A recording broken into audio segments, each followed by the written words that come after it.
it's Caroline Spencer, canine behaviourist with Bella and Duke, on my series of Why Does My Dog Do That? Now, talking this evening about head collars, harnesses and flat collars. You know, which is best and when should we use any of these gadgets? Well, of course, we need to walk from A to B really safely with our dogs, but it's what we use and how we do it that's important, and are they safe and are they happy? So we're going to go on about is the lead attachment comfortable, the one that you're using, is it working? My take on harnesses and head collars, and what is the best gadget of them all. So a couple of questions before I begin really is, you know, what are you looking for in a head collar and harness? Is it simply to get from A to B? Do you mind if your dog is pulling? Is your dog reactionary? You know, the easiest way to get a dog to pull on a lead is actually attach it to a lead. Unprepared and uneducated, and doing all this in an unsuitable environment. So whatever your dog pulls in, it's force, it's creating tension on the muscles, ligaments, skeleton. The adrenaline goes up and they get disconnected from you, and you know, reactions intensify.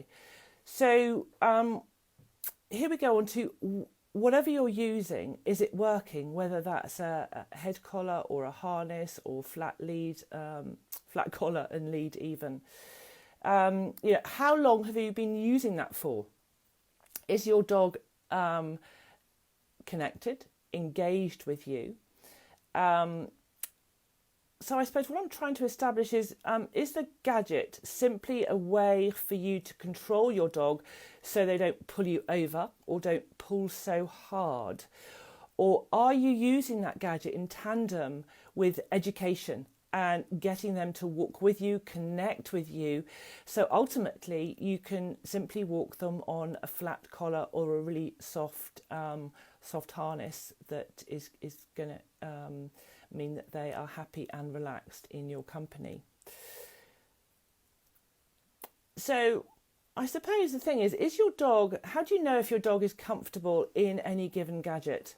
Well, do they look as happy and relaxed on it as they do on it, or in it as they do when they haven't got it on? If your dog, you know, has got a head collar on and they're trying to scratch it off, or they're rubbing their noses when they take it off, it has been uncomfortable. And likewise for a harness or anything like that, if it's been too tight and they've been pulling too much. So do be aware of those signs. So what are my thoughts on head collars? For me, it's a last resort, and for very short-term use, if at all. If we can use other means, then absolutely fantastic. But if you've got a reactive dog, then sometimes these really do come in handy for short-term use while you're getting connected. The thing is, they push on very tender facial nerves. You know, there's not a lot of anything between the skin and the bone on a dog's face. So there's no padding between. They can get very close to the eyes. If you've got the ones that aren't close to the eyes, they're very close to the throat. Is your dog therefore walking with you because he's in pain or uncomfortable? The other consideration, the greater consideration for me, is that when a dog is on a head harness, they cannot completely communicate with other dogs. They cannot be themselves because we've disabled their head. When we've disabled the head, we've actually disabled the rest of their body. So they will feel more vulnerable and may end up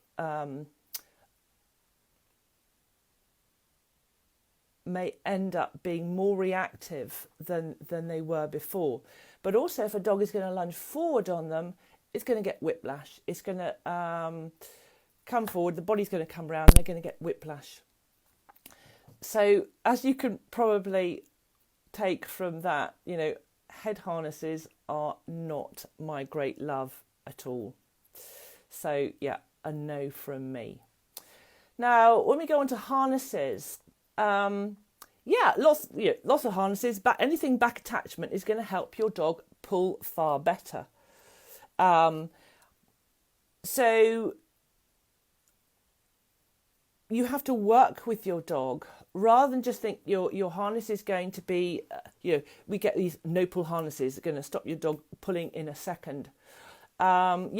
Plenty of times when you put a new gadget, a new harness on a dog, it won't pull for a couple of weeks. Then it gets into it and it can really pull.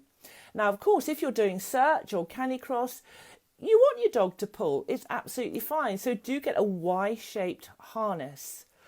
If you want your dog to stop pulling, then by all means get a Y-shaped harness or side attachment harness so you can work with your dog as well. Do refrain from getting the harnesses that come right under the armpits because they will cause soft tissue damage and nerve damage.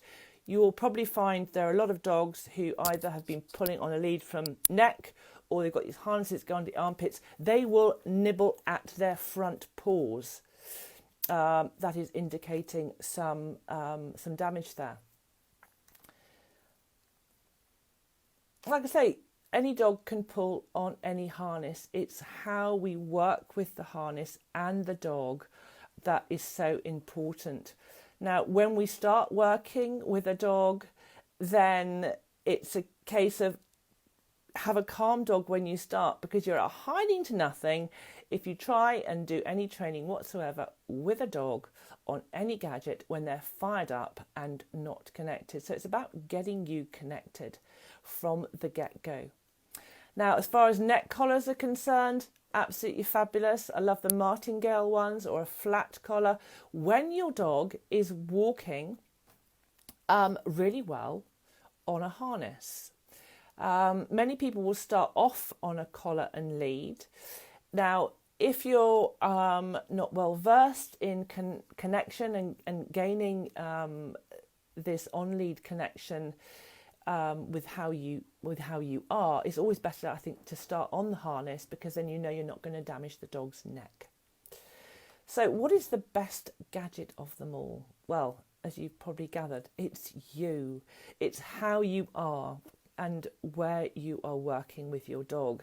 So please, if you have a puppy, get your puppy a soft little mesh harness. If you've got an older, more forceful dog, then I would suggest a side attachment harness. I shall put a link here below. If you would like a dog to pull on a lead, then a Y breastplate is great, gives freedom of movement. With any of these, every gadget suits the different thing that you want to happen.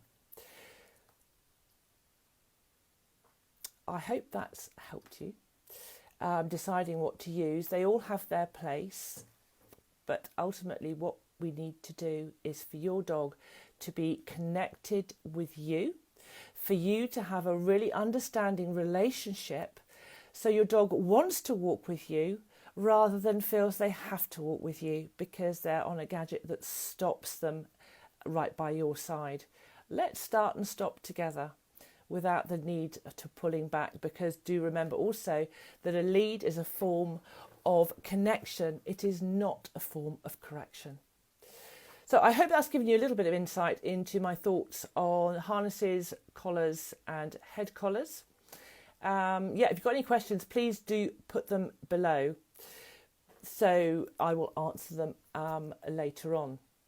So last pause for thought really. No equipment is a substitute for a strong and mutually respectful relationship. So get going. Work with your dogs in environments that you are happy and relaxed. They will mirror that and you can play and walk together and make it fun, because walking on a lead is supposed to be fun. So lighten up and enjoy, make it that game so they want to be with you. In the meantime, thanks very much for watching and we'll see you again next week. Do join us in our Facebook group. And we've got over 14,000 members already, which is fantastic. All lots of different questions coming through about feeding, about behaviour. Lots of people who are either new to raw feeding, great seasoned raw feeders, or just sitting on the fence. Also, come and join our obesity drive, because 46% of dogs, believe it or not, are overweight in the UK. So let's fight the flab as well. So join us in our drive to get all you guys and your dogs fit and healthy.